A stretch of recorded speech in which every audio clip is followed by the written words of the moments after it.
मेरे प्रिय बच्चों, कैसे हो तुम? मैं जानती हूँ कि तुम्हारे जीवन में बहुत सारे प्रश्न उठ रहे हैं। कई बार ऐसा लगता है कि तुम अकेले हो, कोई तुम्हारी पीड़ा को नहीं समझता। लेकिन याद रखो, मैं तुम्हारी माँ हूँ, तुम्हारी हर पुकार को सुनती हूँ, तुम्हारे हर दर्द को जानती हूँ। तुम जब भी अपनी आंखें बंद करके मुझे पुकारते हो, मैं वहीं होती हूँ तुम्हारे पास, तुम्हारी आत्मा के भीतर। आज मैं तुम्हें एक बहुत महत्वपूर्ण संदेश देने आई हूँ। यह संदेश केवल तुम्हारे लिए ही नहीं, बल्कि तुम्हारे पूरे परिवार के लिए है। तुम्हारे पूर्वज जो इस दुनिया को छोड़ चुके हैं, वे भी तुम्हारे साथ हैं। वे तुम्हारी हर प्रार्थना को सुनते हैं, तुम्हारे हर कर्म को देखते हैं। जब कोई संकट आता है, वे तुम्हें संकेत भेजते हैं, तुम्हें चेतावनी देते हैं। लेकिन क्या तुमने कभी उन संकेतों पर ध्यान दिया है? कई बार जब तुम्हें अचानक सपनों में कोई अपना दिवंगत परिजन दिखाई देता है, जब कोई अजीब अनुभूति होती है, जब कोई पक्षी अचानक तुम्हारे घर के आसपास बार बार आता है, जब कोई अज्ञात ध्वनि तुम्हें सुनाई देती है, ये सब तुम्हारे पूर्वजों के संदेश होते हैं। वे तुमसे कुछ कहना चाहते हैं, तुम्हें किसी अनहोनी से बचाना चाहते हैं, तुम्हें सही राह दिखाना चाहते हैं। आज मैं तुम्हारे लिए 5 बहुत बड़ी खुशखबरी लेकर आई हूँ। ये खुशखबरी तुम्हारे जीवन को बदल देंगी, तुम्हारे कष्टों को समाप्त कर देंगी और तुम्हें एक नई दिशा देंगी। लेकिन इन खुशियों को पाने के लिए तुम्हें मेरे कहे अनुसार चलना होगा। गीता में कहा गया है, जो अपने कर्म को शुद्ध रखता है, उसके जीवन में कोई भी कष्ट स्थायी नहीं रहता। इसलिए तुम्हें अपने कर्मों को सुधारना होगा, सच्चाई के मार्ग पर चलना होगा और अपनी आत्मा को पवित्र बनाना होगा।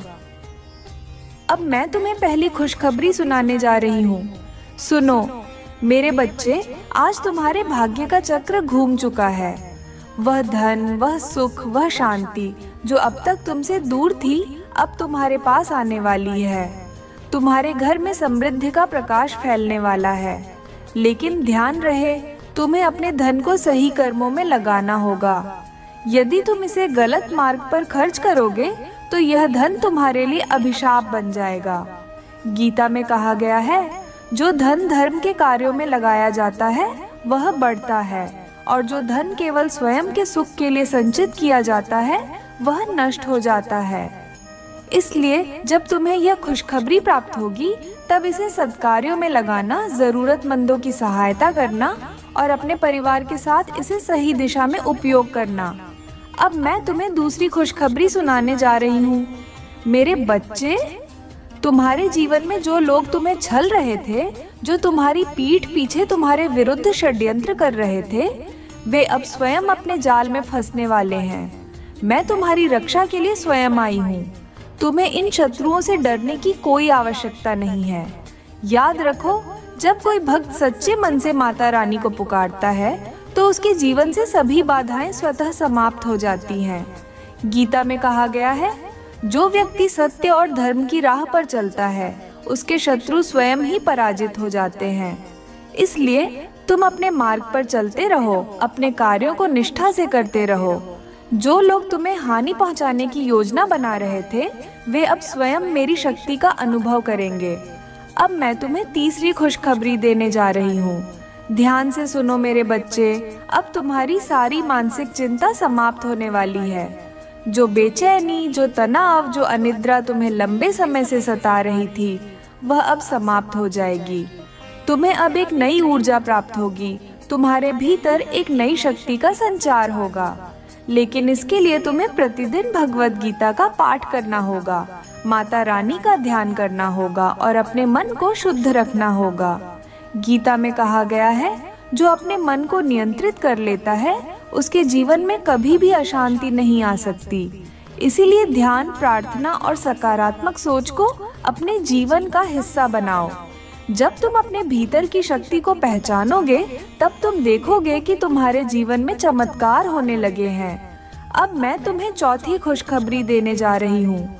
मेरे बच्चे, जो अवसर तुम्हारे हाथ से निकल गए थे, वे अब तुम्हारे पास लौटकर आने वाले हैं। यदि तुमने पहले कोई गलती की थी, यदि कोई अवसर तुमने गंवा दिया था, तो अब वह अवसर पुनः तुम्हारे जीवन में प्रवेश करने वाला है। लेकिन इस बार तुम्हें सतर्क रहना होगा, तुम्हें कोई भी गलती नहीं करनी होगी। गीता में कहा गया है, सही समय पर सही निर्णय लेने वाला व्यक्ति ही अपने भाग्य का निर्माण करता है।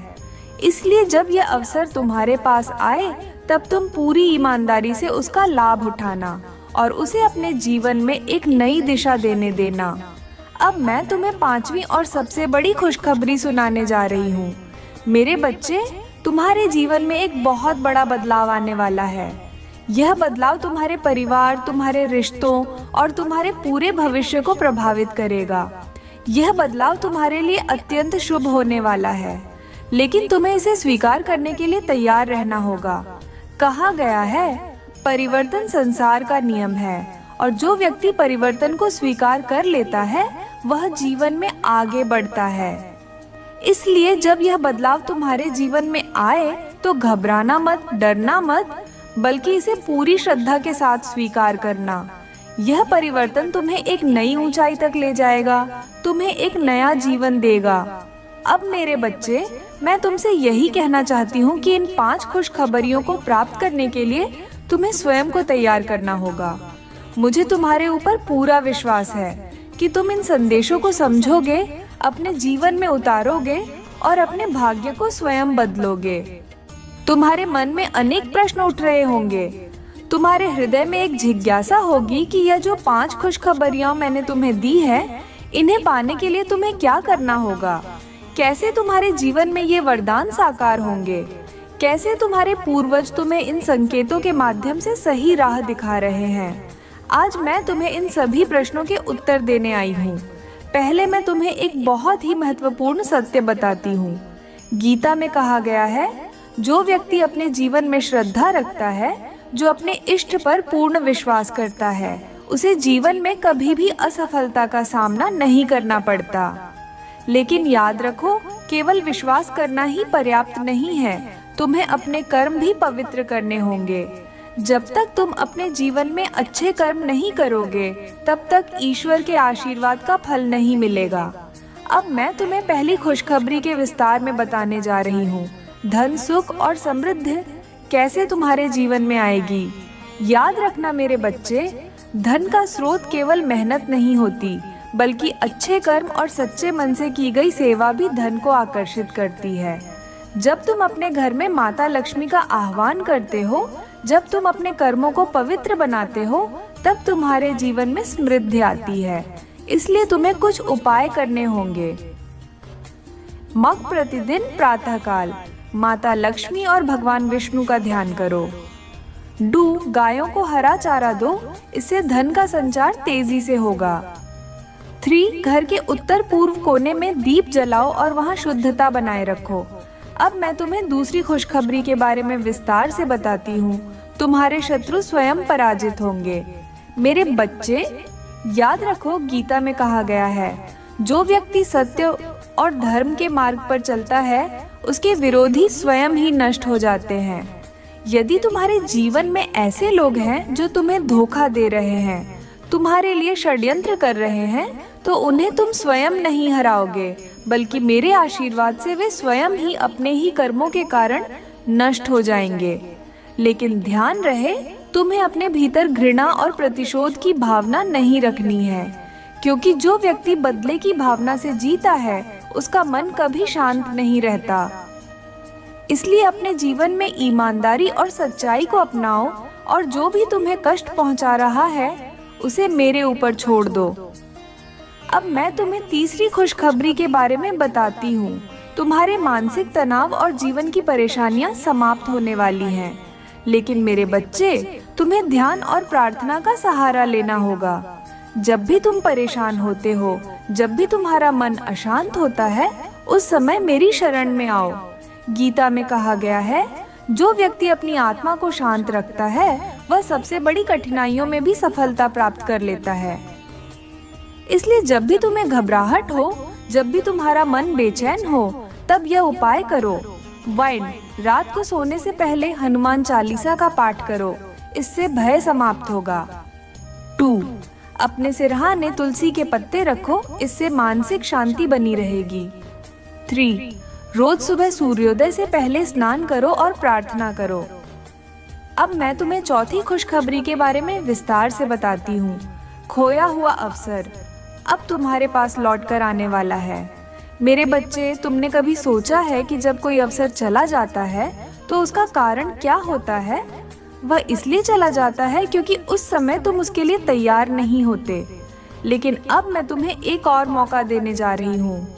यह अवसर तुम्हें सफलता के शिखर तक ले जाएगा, लेकिन इसके लिए तुम्हें पूरी मेहनत और लगन से काम करना होगा। गीता में कहा गया है, जो व्यक्ति अवसर को पहचान लेता है वह जीवन में कभी असफल नहीं होता। इसलिए जब यह अवसर तुम्हारे सामने आए तब उसे न खोना। इसे पकड़ो, इसे अपनाओ और अपनी मेहनत से इसे सफल बनाओ। अब मैं तुम्हें पांचवी और सबसे महत्वपूर्ण खुशखबरी के बारे में बताने जा रही हूँ। तुम्हारे जीवन में एक बहुत बड़ा परिवर्तन आने वाला है। यह परिवर्तन तुम्हारे लिए शुभ होगा, लेकिन तुम्हें इसके लिए तैयार रहना होगा। कई बार जीवन में बड़े बदलाव अचानक आ जाते हैं और हम घबरा जाते हैं, लेकिन मेरे बच्चे, घबराने की कोई जरूरत नहीं है। गीता में कहा गया है, जो व्यक्ति परिवर्तन को स्वीकार कर लेता है वह कभी भी जीवन में पिछड़ता नहीं है। इसलिए जब यह परिवर्तन तुम्हारे जीवन में आए तो इसे एक वरदान की तरह स्वीकार करो। यह परिवर्तन तुम्हारे जीवन को एक नई दिशा देगा, तुम्हारे सपनों को साकार करेगा और तुम्हें एक नई पहचान देगा। अब मेरे बच्चे, मैं तुमसे यही कहूंगी कि इन 5 खुशखबरियों को अपनाने के लिए तुम्हें कुछ नियमों का पालन करना होगा। 1. हर दिन भगवत गीता का एक श्लोक पढ़ो और उसे अपने जीवन में उतारो। 2. झूठ और छल से बचो, क्योंकि वे तुम्हारे भाग्य को कमजोर कर देते हैं। 3. अपने माता पिता और गुरु का सम्मान करो, क्योंकि वे तुम्हारे लिए भगवान का ही स्वरूप है। 4. किसी भी गरीब या जरूरतमंद व्यक्ति की मदद करो, इससे तुम्हारा भाग्य प्रबल होगा। मेरे बच्चे, अब मैं तुम्हें एक और गूढ़ रहस्य बताने जा रही हूँ। यह रहस्य तुम्हारे जीवन को एक नई दिशा देगा। तुम्हारे पूर्वज जो इस संसार से विदा हो चुके हैं, वे केवल यादों में ही नहीं रहते, बल्कि वे तुम्हारी हर गतिविधि को देख रहे होते हैं। जब तुम्हें किसी अनहोनी का पूर्वाभास होता है, जब तुम्हारे सपनों में कोई दिवंगत परिजन आता है, जब अचानक घर में दीपक बुझ जाता है या कोई पक्षी तुम्हारे घर के द्वार पर आकर आवाज करता है, ये सभी संकेत हैं। गीता में कहा गया है, जो आत्माएं इस संसार से विदा हो जाती हैं, वे अपने कर्मों के आधार पर अलग अलग लोकों में जाती हैं, लेकिन उनका संबंध उनके प्रियजनों से बना रहता है। मेरे बच्चे, जब तुम्हारे पूर्वज तुम्हें कोई संकेत देते हैं तो उसे नजरअंदाज मत करो। वे तुम्हें कुछ महत्वपूर्ण बताना चाहते हैं। अब मैं तुम्हें बताऊंगी कि तुम्हारे पूर्वजों के कौन कौन से संकेत शुभ होते हैं और किन्हें ध्यान से समझना चाहिए। 1. यदि कोई दिवंगत परिजन सपने में आता है और कुछ कहता नहीं, केवल तुम्हें देखता है, तो यह संकेत है कि वे चाहते हैं कि तुम उनके नाम पर कोई दान करो या उनकी आत्मा की शांति के लिए प्रार्थना करो। 2. यदि कोई पक्षी बार बार तुम्हारे घर की छत या खिड़की पर बैठता है और आवाज करता है, तो यह संकेत है कि कोई महत्वपूर्ण संदेश तुम्हारे लिए आ रहा है। 3. यदि किसी विशेष दिन या तिथि पर तुम्हें दिवंगत परिजन का स्मरण आता है, तो यह संकेत है कि वे तुम्हें कुछ बताना चाहते हैं। उस दिन उनकी आत्मा की शांति के लिए भोजन या जल अर्पण करो। अब मैं तुम्हें बताऊंगी कि इन संकेतों को समझने के बाद तुम्हें क्या करना चाहिए। मेरे बच्चे, जब तुम्हें यह लगे कि तुम्हारे पूर्वज तुम्हें बुला रहे हैं, तो इन उपायों को करो। 1. गाय को रोटी खिलाओ, इससे पूर्वजों की आत्मा तृप्त होती है। 2. हर अमावस्या को पीपल के वृक्ष के नीचे दीप जलाकर अपने पूर्वजों का आभार प्रकट करो। 3. भगवत गीता का पाठ करके उन्हें समर्पित करो, इससे उनका आशीर्वाद तुम्हारे जीवन में बना रहेगा। अब मैं तुम्हें एक और महत्वपूर्ण संदेश देने जा रही हूँ।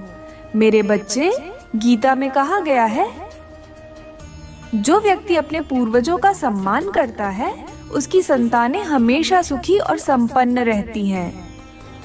इसलिए यदि तुम चाहते हो कि तुम्हारे घर में कभी कोई समस्या न आए, कोई आर्थिक संकट न हो, तो अपने पूर्वजों की याद में अच्छे कार्य करो। यदि तुमने कभी गलती से उनके प्रति कोई अपराध किया हो, तो आज ही उन्हें स्मरण करके क्षमा मांगो। अब मैं तुम्हें बताने जा रही हूँ कि तुम्हारे जीवन में जो परिवर्तन आने वाला है, उसके लिए तुम्हें तैयार रहना होगा। मेरा आशीर्वाद हमेशा तुम्हारे साथ है, लेकिन तुम्हें भी अपने कर्मों को शुद्ध रखना होगा।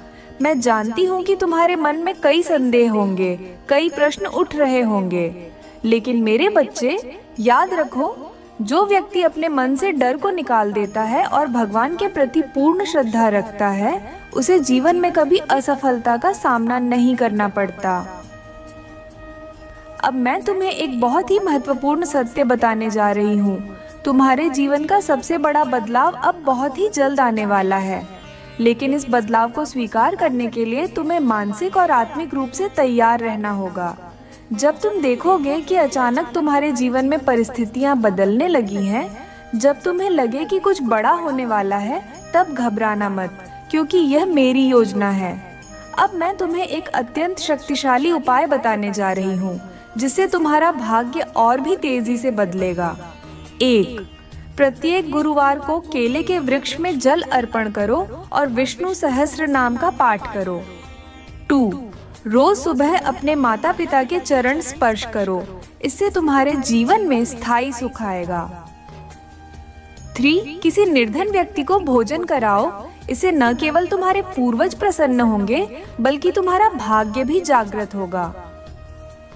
अब मेरे बच्चे, मैं तुम्हें यह आशीर्वाद देती हूँ कि तुम्हारे जीवन में जो भी समस्याएं हैं, वे अब समाप्त हो जाएंगी। तुम जिस भी संकट से गुजर रहे हो, उसमें तुम्हें मेरी शक्ति महसूस होगी। तुम जब भी मुझे पुकारोगे, मैं वहीं रहूंगी, तुम्हारे पास।